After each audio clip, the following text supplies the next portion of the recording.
is that my GTO? I built that 15 years ago, and somebody stole it. Hi, Dad. There's the thief. Hey, kids, say hi to Grandpa. Papa. Well, it is so lovely to chat with you guys. I already love shifting gears. I've seen the pilot, but for the audience members who have not, would you guys mind just describing your characters, how you see them as you have come to get to know them throughout the show? Go ahead, Sean. Yeah, I mean, so my character's name is Gabriel, and, he's been working at the shop for 15 years.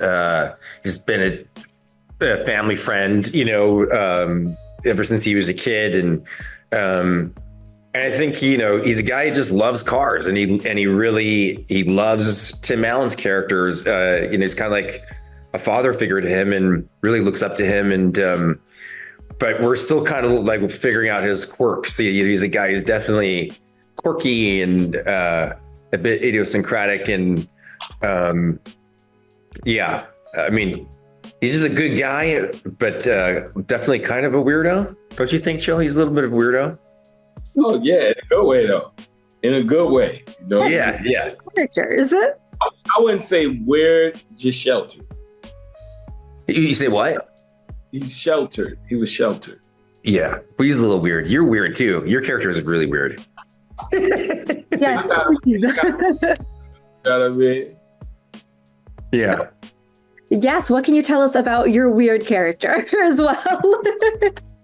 Thing about my character, Stitch, him and Tim go back. So now I'm waiting to see what they established of how I got hurt. And I think some reason, some way, Tim must have been involved, must have seen something. So he been holding me down, even though I'm working, but he takes care of me, protect me. And plus I was a military vet. So it can go a lot of ways of how me and his relationship came about. But Stitch is a guy that moves around.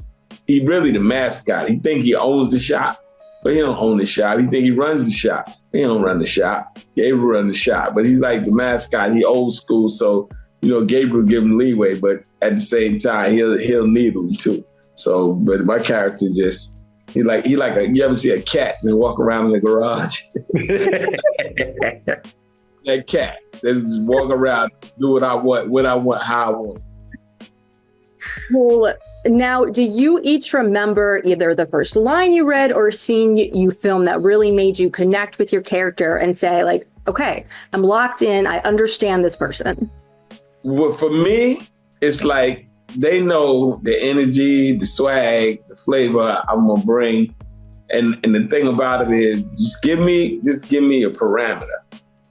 That's all I need. It's just a parameter. And I'm going to give you that energy. I'm going to give you what you got on paper. But after that, because my wheels be spinning all the time, I'm like, all right, now how would I say this? I'm going to bring this home. You know what I mean? So that's what happens. So that's the fun part about reading my script. Yeah. Love it. What about you, Sean? I think the one scene that comes to mind is one that we did last week in the 4th episode. And it's a scene where my character is responsible to kind of look after things for for the morning. He's given more responsibility than he normally, has had. And in the scene starts off good, and then things just start to fall apart and he starts to unravel. And I think that was the one scene where I was like, oh, okay, I get this character, because there was also lots of things to play with comedically. And so that was where I felt like, oh, okay, that I think was probably a good example of where I think we could have the most fun with this character. Okay. Now, Chill, I want to ask you, because this is the first time that you've worked with Tim Allen in 25 years since Galaxy Quest? Yeah. Or actually, I guess the better question would be, what do you enjoy most about your on-screen dynamic now that you have already built that kind of outside relationship?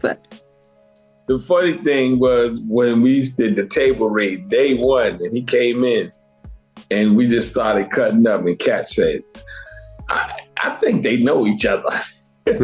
Because we was going in, you know what I mean? Like it just picked up where we left off. Like it was like yesterday. So that's the, because we had that energy, you know what I mean? Tim had a life before, he got into comedy and all that kind of stuff, which was kind of rough. So we started speaking on the rough side of the mountain. And a lot of things about Tim, man, is he get it. He gets it. That's the main thing for me is, okay, you understand me, bro. I like that. Love it. So we had like a little Galaxy Quest reunion basically and shifting gears. Definitely. That was the, and it was when it first came out and I got cast. It was like, yeah. But that was the funny thing because they said a Galaxy Quest reunion and people really started thinking we about to come together to do part 2. So now they then caught up to speed that no, we were united to come do this TV show, Shifting Gears, January 8th at 8 o'clock on ABC. That's right. Be there or be square. Well, Seann, on your end, how was building that, on-screen and off-screen rapport with Tim?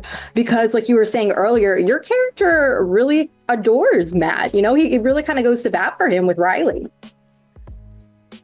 Yeah, I mean, so it's pretty easy for me to, play the character, with him looking up to Matt because we were just talking about this, like I'm in awe of Tim and just to get the chance to work with him. And,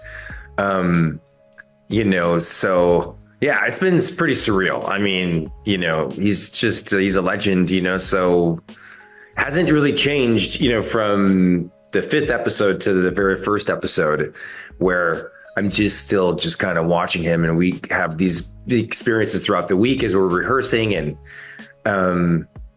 yeah. I don't know if that answers your question, but it's just been awesome to work with him. That's cool, bro. Yeah. Now, Seann, there is an interesting line in the first episode where it seems like maybe there might be a little something between your character and Riley. Are those some sparks we might see throughout the season? I don't know. You definitely get a sense that they have chemistry and that he likes her and he's protective of her. So, you never know.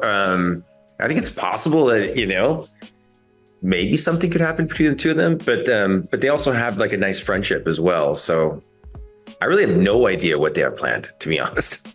I just show up and just try to not ruin the show. It's the best story. Well, the thing that I love about sitcoms too is I feel like sitcoms almost have a bunch of subgenres within them now. So how would you each describe your character's sense of humor that they bring to the show? I'm a wisecrack. Ooh, okay.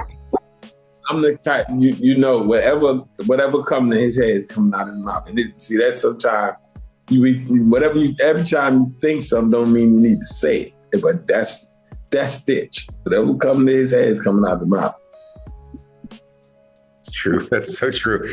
The first thing that came to mind was that Gabriel feels so far like a bit unpredictable.